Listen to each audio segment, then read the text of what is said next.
இயேசுவின் இளைப்பாறுதல் ஊழியத்தின் மூலமாக இந்த தொலைக்காட்சி வாயிலாய் உங்களை சந்திப்பதிலே மிகுந்த சந்தோஷம் அடைகிறேன். இந்த நாளிலும் கர்த்தர் நமக்கு ஏவுதலாய் தந்த வேத வசனம் என்னவென்றால் சங்கீதம் 55:22. கர்த்தர் மேல் உன் பாரத்தை வைத்துவிடு, அவர் உன்னை ஆதரிப்பார், நீதிமான் ஒருபோதும் தள்ளாட விடார். அப்படிப்பட்ட வாக்கை நமக்கு தந்திருக்கிறார். நீதிமானை ஒருபோதும் தள்ளாட விடார்.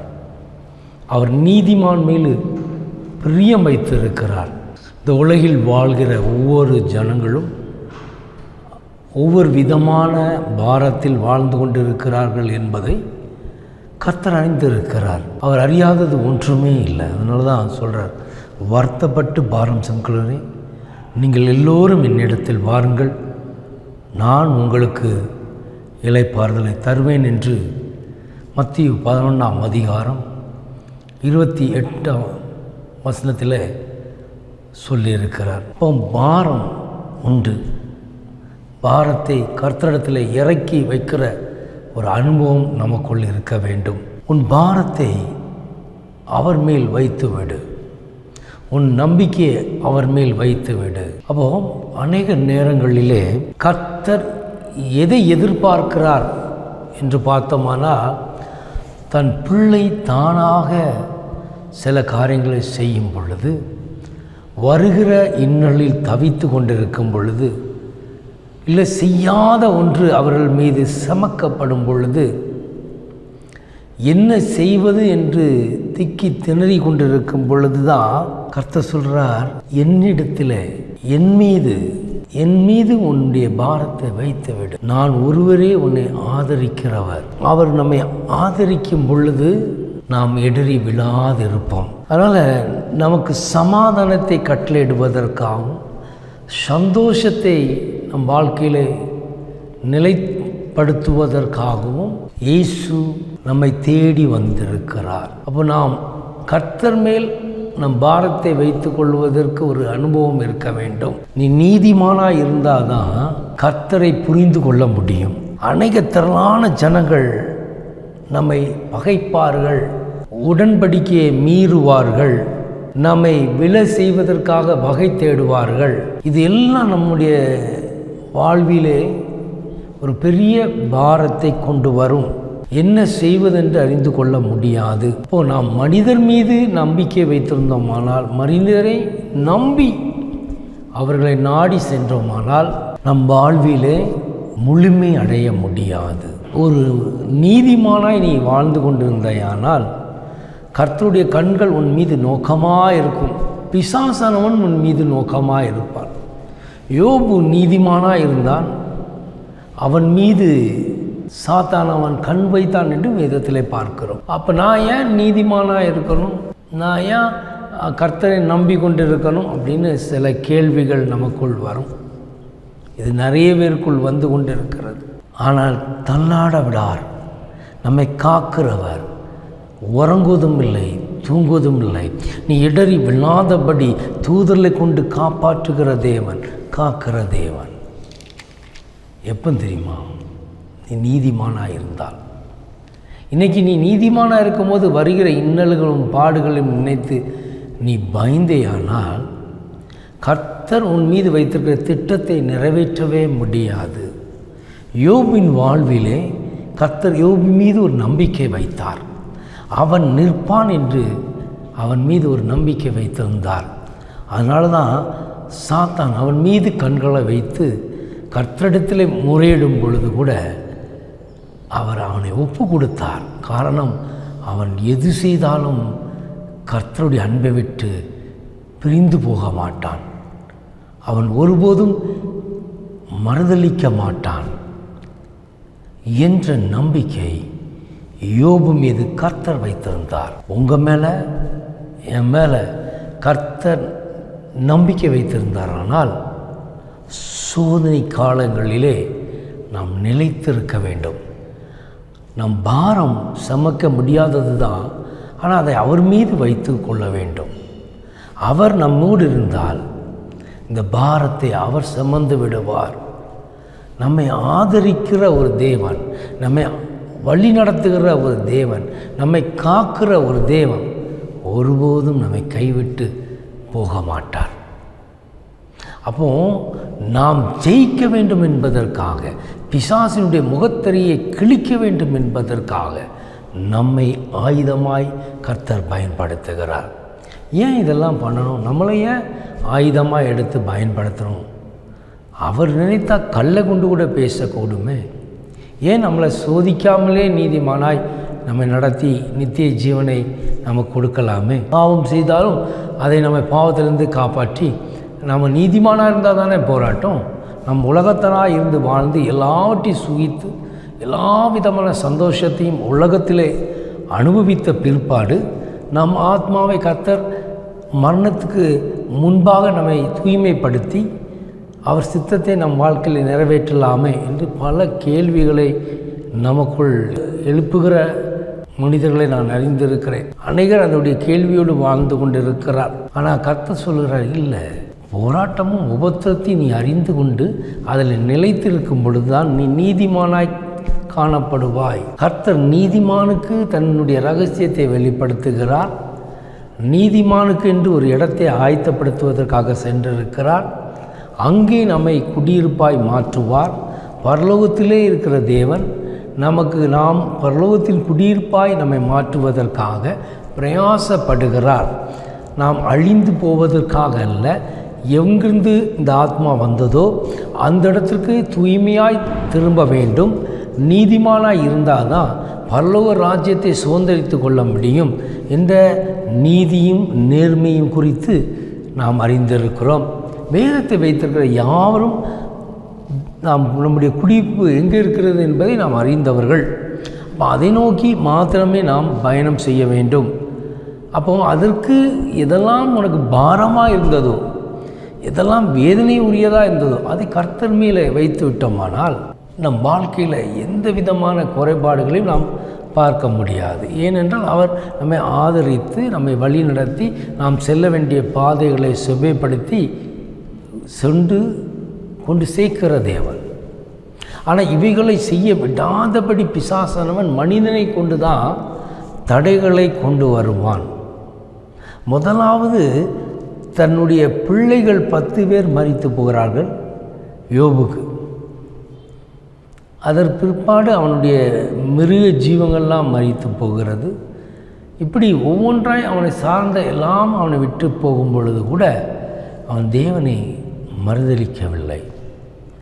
அப்போ அவன் மாமிசத்தை தொடுவதற்கான அனுமதியை பெற்று சாத்தான் வரும் பொழுது கூட ஜீவனை தவிர வேறு ஒன்றும் தீங்கு செய்யாதே என்று சொல்லும் பொழுது ஜீவனை விட்டுவிட்டு அவன் சரீரம் முழுவதும் பற்களால் வதைக்கப்பட்டு இல்லை சிரட்டை நிமித்தமாய் தன் பற்களை சுரண்டி கொண்டு சாம்பலில் உட்கார்ந்திருக்கிற அந்த நிலைமையில் கூட அவன் தேவனை மறுதலிக்கவில்லை. காரணம், கர்த்தர் அவன் மீது வைத்திருந்த அந்த நம்பிக்கைக்கு கூறிய பாத்திரவானாய் யோபு காணப்பட்டான். ஒருவேளை அவனுடைய வேதனைகள் தாங்க முடியாமல் புலம்பியிருக்கலாம். ஆனால் மறுதலிக்கவில்லை.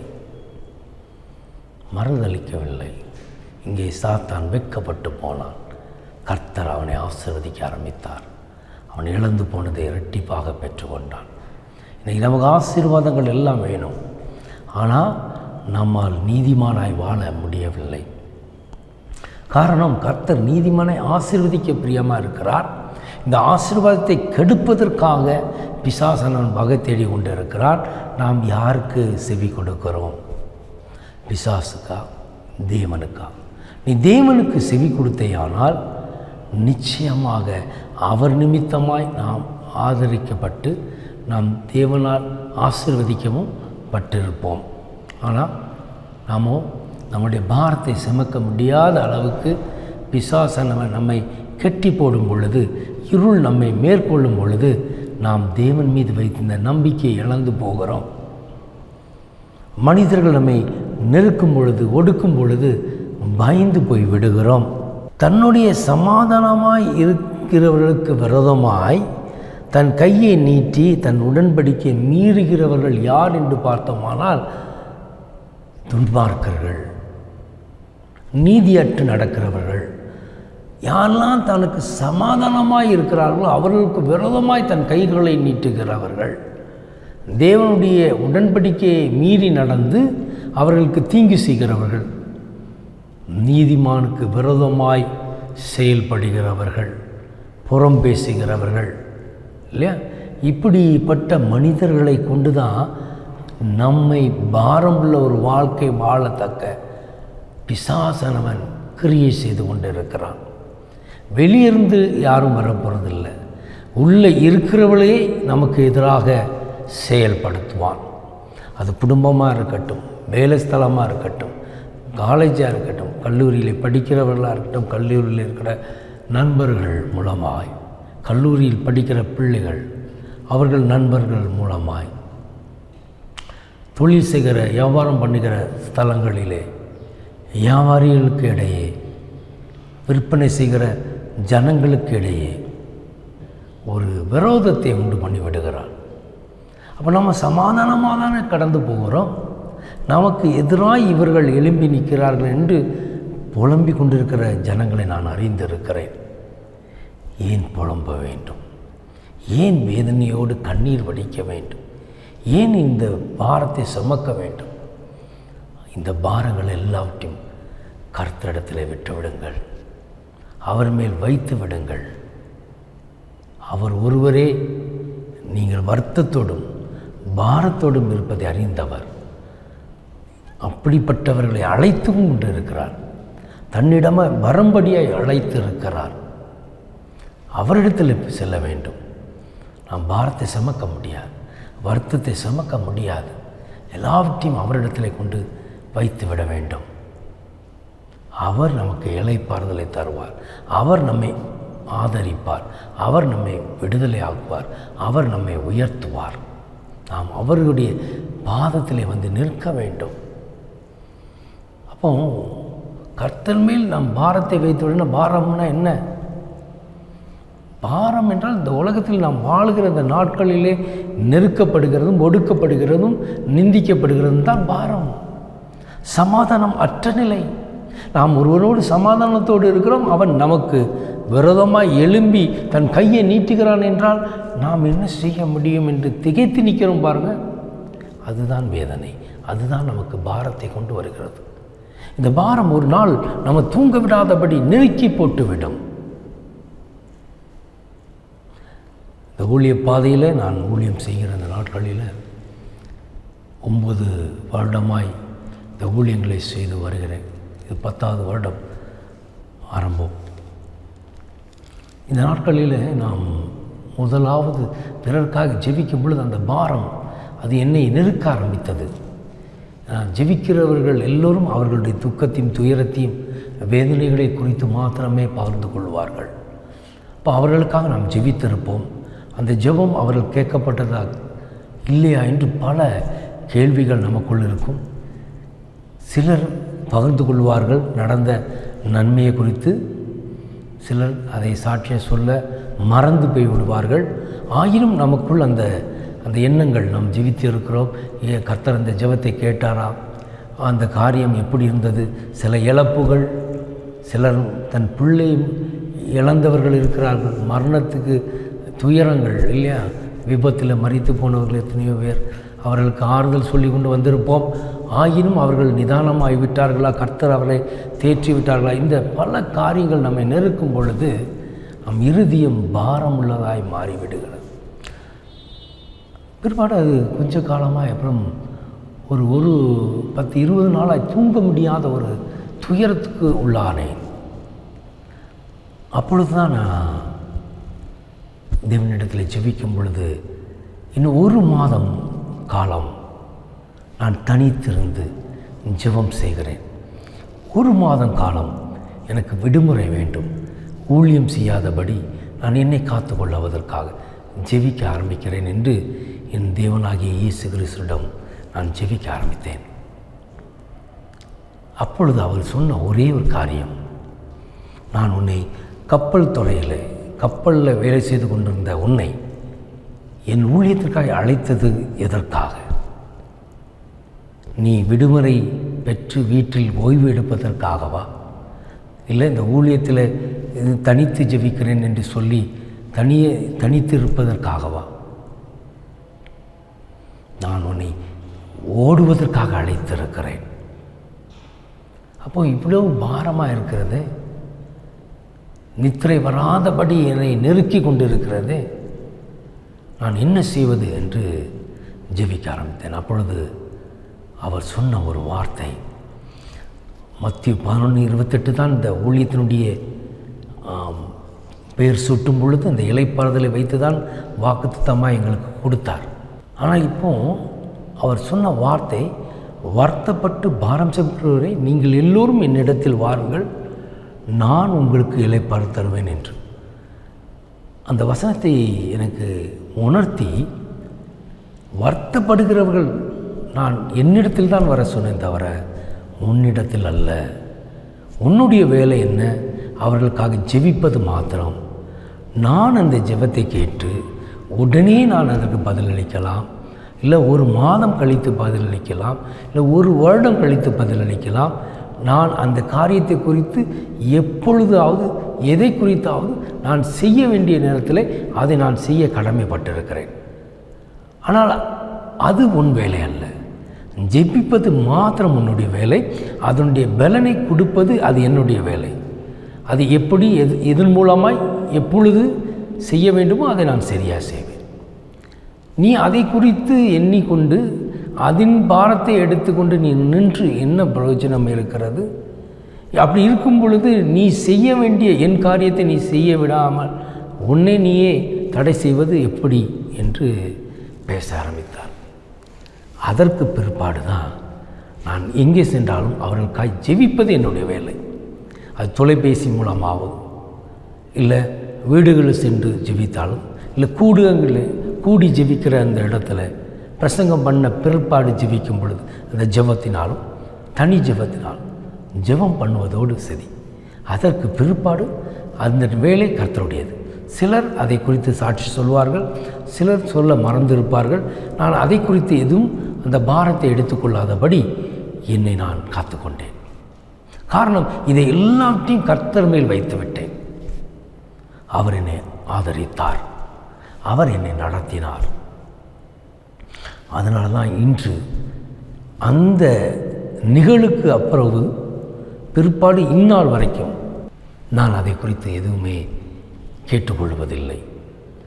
ஜெபித்து அவர்களுக்காக முழு மனதோடு கர்த்தரிடத்தில் மன்றாடி ஜெபித்த பிற்பாடு நான் கர்த்தர் பார்த்து கொள்வார் என்று அந்த பாரத்தை அவர் மீது வைத்துவிட்டு நான் கடந்து சென்று விடுவேன். என் கர்த்தர் நிச்சயமாய் பதிலளிப்பார். எஸ், அவரை நம்புகிறேன். நான் அவர் மீது விசுவாசத்தோடு தான் இந்த ஊழியத்தை செய்து கொண்டு இருக்கிறேன். இந்நாள் வரைக்கும் அந்த விசுவாசத்தில் ஒரு சிறிய துளி அளவு கூட என்னை கைவிடவில்லை. அதனால தான் அந்த ஊழியத்தை நான் மனப்பூர்வமாய் செய்வதற்கும் பலனும் ஆரோக்கியத்தையும் அவர் தந்து அருளினார். அதனால தான் இந்நாள் வரைக்கும் இந்த ஊழியத்தை செய்ய முடிந்தது. இல்லாவிட்டால் இந்த பாரம் என் ஆத்மாவையும் என் ஆவியும் என் சரீரத்தையும் நொறுக்கி போட்டுவிடும். இந்த காலத்திலிருந்து கர்த்தர் என்னை காப்பாற்றினார், இதை கற்றுக் கொடுத்தார். இந்த சூழ்நிலைகளை அறிந்து கொள்கிற உணர்வு ஆற்றலை பெருக பண்ணினார். அன்று முதல் இன்று வரை ஊழியத்தை குறித்த பாரம் கர்த்தர் மேல் வைத்து விட்டேன். என்னுடைய வாழ்க்கையை குறித்த பாரம் கர்த்தர் மேல் வைத்து விட்டேன். என் பிள்ளைகளுடைய வாழ்க்கையை குறித்த பாரம் கர்த்தரிடத்தில் வைத்து விட்டேன். இன்று சமாதானத்தோடு ஊழியத்தை செய்கிறேன். இந்த சமாதானம் உங்களுக்கும் கர்த்தர் தந்தருள்வார். எனவே இந்த செய்தியை கேட்டுக்கொண்டிருக்கிற நீங்கள் கர்த்தருக்குள் பலனடையும்படி, கர்த்தர் உங்களை வழி நடத்தும்படி உங்களை ஒப்பு கொடுத்து உங்கள் பாரங்களை கர்த்தர் மேல் வைத்து விடுங்கள். அவர் உங்களை ஆதரித்து வழி நடத்துவார். உங்களை விட்டு விலகவே மாட்டார். உங்களை நீதிமானாய் மாற்றுவார். நீதிமான் ஒருபோதும் தள்ளாட விடார். அவர் அப்படியாக ஒவ்வொருவரையும் ஆசீர்வதித்து வழி நடத்துவார். என்னுடைய இணைந்து ஜெபியுங்கள். கர்த்தர் உங்கள் ஜெபத்தை கேட்டு உங்கள் பதில் அவர் தந்தருள்வார். அன்பின் பிதாவே, உம்மை நோக்கி எங்கள் கண்களை ஏறெடுக்கிறோம். அப்பா, கிருபை நிறைந்தவரே, மகிமையின் ராஜாவே, இந்த நாளிலும் என்னோடு இணைந்து ஜெபிக்கிற இந்த பிள்ளைகளை நீர் ஆசீர்வதிப்பேராக. அவருடைய பாரங்களை கர்த்தர் எடுத்து போடுவேராக. ஆமாப்பா, எங்கள் பாரங்களை உமது மீது வைக்கிற அனுபவத்தை தந்தார்களும், உம்மோடு இணைகிற அனுபவத்தை தந்தார்களும், உம்மோடு அப்பா வாழ்கிற அனுபவத்தை தாருமாப்பா. எங்கள் பலவீனங்கள் எல்லாம் மறைந்து போகட்டும், பாடுகள் எல்லாம் நீங்கி போகட்டும், தடைகள் எல்லாம் விலகட்டும். இயேசுவின் நாமத்தில் என்னோடு இணைந்து ஜெபிக்கிற பிள்ளைகளை நீர் அப்பா தொட்டு சுகப்படுத்தி பலப்படுத்தி சகாயம் உண்டு பண்ணுவேராக. சகல போராட்டத்திலிருந்து விடுதலை கொடுப்பேராக. அற்புத கரம் அவர்களை நடத்தட்டும் என்று ஜெபிக்கிறேன். தடைகளை உடையட்டும் என்று ஜெபிக்கிறேன். இயேசுவின் நாமத்தில் அப்பா சகல பலவீனங்களை அகற்றி போடுவேராக. அவர்களை குறித்து நீர் என்ன நினைவு வைத்திருக்கிறோ அது முற்றிலுமாய் நிறைவேற்றும் நாள் வரைக்கும் உம்முடைய கரம் அவர்களோடு கூட இருப்பதாகப்பா. மனிதர்கள் அவர்களுக்கு விரோதமாய் எழும்பினாலும் கர்த்தர் அந்த சத்துருக்களை விலக்கி போட்டு பாதுகாத்து கொள்ள வேண்டும் என்று ஜெபிக்கிறேன். எல்லா தீமைக்கும் விலக்கி பாதுகாப்பேராக. உத்தமனாய் நிற்க கர்த்தர் கிருபை செய்யும், நீதிமானாய் வாழ கர்த்தர் கிருபை செய்யும். அப்பா, என்னென்ன காரியங்களுக்காக என்னோடு இணைந்து ஜெபித்து கொண்டிருக்கிறார்களோ அந்த ஜெபம் நிச்சயமாய் பரலோகத்தில் கேட்கப்பட்டு சாட்சிய நிலைநிறுத்துவேராக. அவர்களோடு போராடுகிற எல்லா நுகங்களையும் இயேசு கிறிஸ்துவின் நாமத்தில் நிர்மூலமாக்கி போடுகிறோம். கர்த்தர் தாமே அவர்களை நித்தமும் நடத்துவாராக. கர்த்தர் தாமே அப்பா உம்முடைய கரத்தினால் ஆசீர்வதிப்பேராக. பாரங்கள் யாவும் நீக்கி போடுவேராக. ஆதரித்து ஆசீர்வதித்து பெருக பண்ணுவேராக. உடைய திட்டம் நிறைவேற்றப்படட்டும். பிள்ளைகள் யாவரையும் ஆசீர்வதியும். என்னென்ன குறையோடு நின்று ஜெபித்து கொண்டிருக்கிறார்களோ, எதெல்லாம் தடை என்று நினைத்து கொண்டிருக்கிறார்களோ எல்லாவற்றையும் அகற்றி போட்டு குறைகளை இயேசு கிறிஸ்துக்குள்ளாக நிறைவாகட்டும் என்று நான் ஜெபிக்கிறேன். என் தேவன் தாமே இருளிலுக்கு விளக்கி பாதுகாத்து கொள்ளும். பிசாசின் வல்லமைகளுக்கு அப்பா விளக்கும்படியாக ஜெபிக்கிறேன். நீர் அவர்களை வேலியடைத்து பாதுகாப்பேராக. உடைய திட்டங்கள் யாவும் அவர்கள் வாழ்க்கையில் நிறைவேற்றப்படுவதாக தொடர்ந்து எடுத்து பயன்படுத்தும். இயேசு கிறிஸ்துவின் நாமத்தில் ஜெபிக்கிறோம் ஜீவனுள்ள நல்ல பிதாவே, ஆமென், ஆமென். கர்த்தர் உங்களை ஆசீர்வதிப்பார். தொடர்ந்து உங்கள் ஜெப விண்ணப்பங்களை தெரிவித்துக் கொள்வதற்காக தொலைபேசி எண்கள் கொடுக்கப்பட்டிருக்கிறது. அதை பயன்படுத்தி கொள்ளலாம். உங்கள் சாட்சிகளை பகிர்ந்து கொள்ளுங்கள். அநேகர் சாட்சிகளை பகிர்ந்து வருகிறீர்கள். அந்த சாட்சிகளில் நிலைத்திருக்கும்படி கர்த்தர் கிருபை செய்வாராக. ஆமென். God bless you.